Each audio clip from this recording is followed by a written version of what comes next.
Malaking pasabog sa 20th anniversary.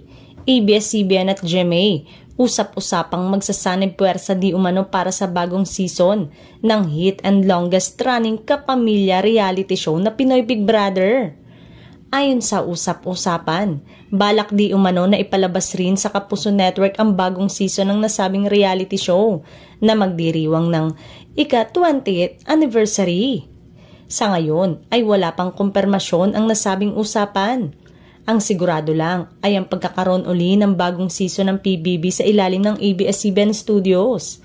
Nauna na nating ibinalita dito matapos ang kumpirmasyon mismo ng main host nitong si Bianca Gonzalez Intal na sila ay babalik pa para sa ika-20th anniversary ng taon ng PBB. Pinagtibay ito ng pahayag ng creative producer ng PBB na si Marcos Vinuya sa kanyang post kasama ang Big Four ng Gen 11.